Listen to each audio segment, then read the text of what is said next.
Are you worried about going to jail?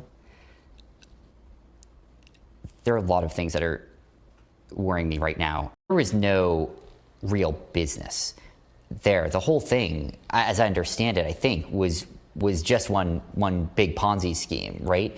A lot of people look at you and see Bernie Madoff. Yeah.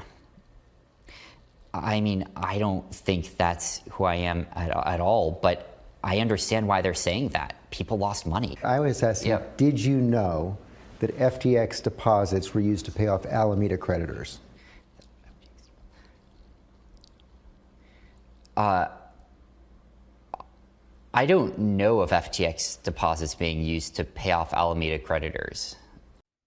Hello and welcome back to Cryptollennium.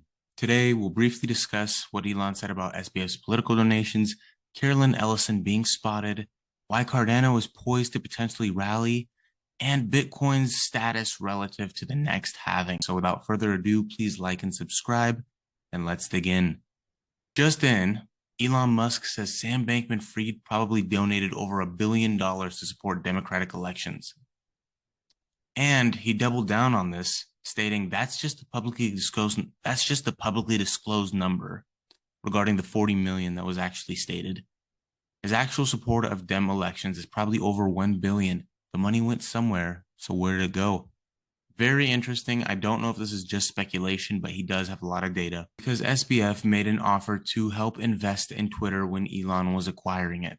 So he knows something that we don't.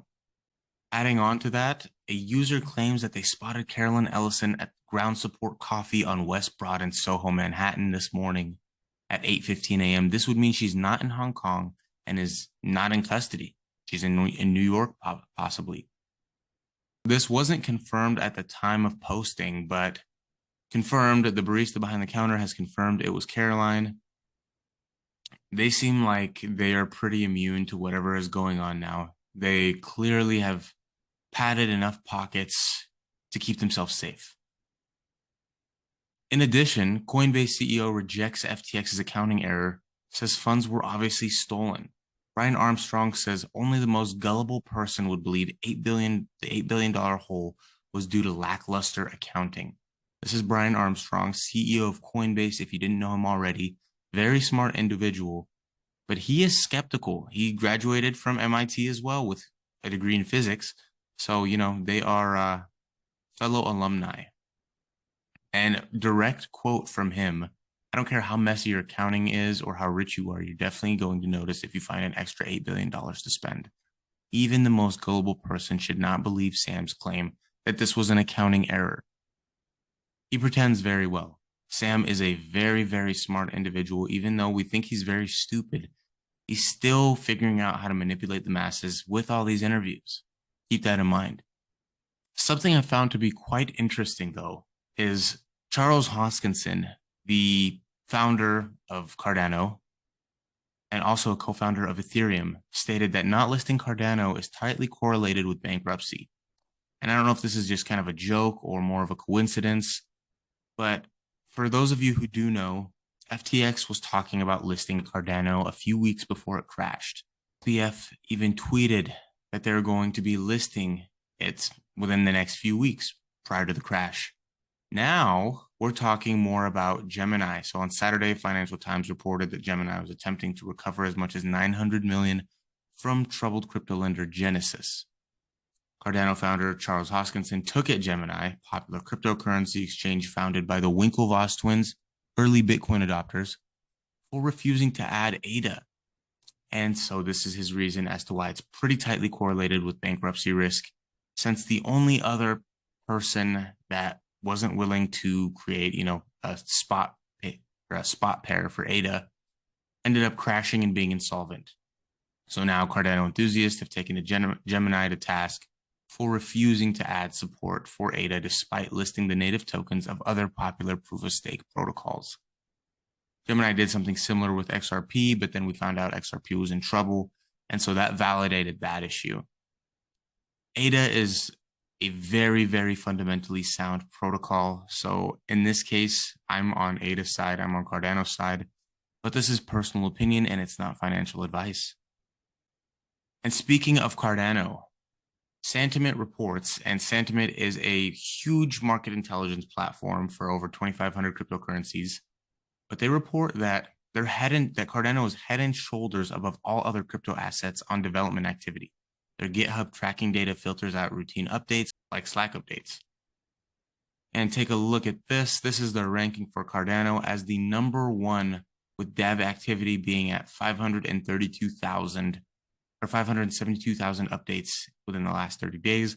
Next person down is Polkadot with 486,000 updates within those last 30 days. Cardano is doing big stuff. Take a look at this list. A lot of very important projects being built on. Cardano reigns as the most developed crypto asset, and it will, as it leaps forward, prove it. So in the last 30 days, we saw this data from Sentiment. They're actually 18% higher in activity than the next person down. Is the ADA price set to surge? Well, some speculate that it does, or that it is set to surge, due to a few different updates. One plan that they revealed earlier this month to introduce a new data protection focused sidechain called Midnight with a token named Dust. This is huge. So for anybody who doesn't understand the trilemma for cryptocurrencies, go look that up, and then go look up Cardano and how this security focused sidechain is going to help them with the trilemma that all cryptocurrencies deal with.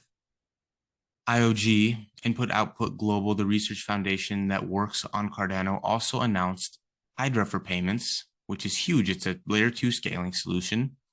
The Hydra head protocol will allow developers to deploy Hydra heads to implement use cases for their decentralized applications, including bank-to-bank transfers, pay-per-use API services, as well as NFT auctions and light wallet micropayments. Projects building on Cardano were not left out of the fun, as Cody announced that DGEB, Cardano's first formally verified crypto-backed pegged algorithmic stablecoin, would launch in January. For those of you who don't know what an algorithmic stablecoin is, it is what Luna had. It is UST.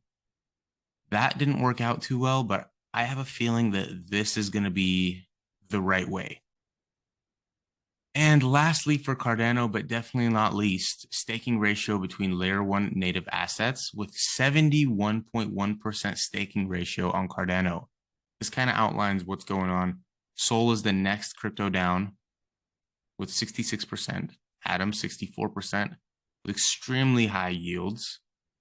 And lastly, we'll take a look at Bitcoin relative to its next halving. Each Bitcoin cycle had a rally before its halving, and these rallies topped 61 to 78% the Fibonacci retracement area. If Bitcoin were to rally pre-halving again from here, its top could be located between $39,000 and $50,000. So looking at this, it makes me a little bit optimistic that we've waited enough time to potentially see a reversal. In previous bear markets, we didn't quite go this long. That indicates that the bottom is either in or we're here to see it any day. It's going to come any day now. Given that the market conditions are different than the last cycles and we haven't seen this type of inflation on a macro level during Bitcoin's life cycle before, expect new data, but hopefully it's not too uncorrelated with previous cycles. Hopefully it's just a little bit off. In addition to that, non-whale Bitcoin investors break accumulation record last seen in 2017. So post FTX crash, supply held by entities with a balance of 10 to 100 Bitcoins. And this is the orange line. And right after the FTX crash, you can see that this number skyrocketed to a record amount. If we take a look at Bitcoin, it's not looking too bad. The new week has started, and it has started strong, might I add. All in all, decent outlook. It's still fundamentally the best thing out there as far as an investment. Not financial advice. Do your own research. This has been Cryptollennium. Please like and subscribe, and we'll catch you tomorrow.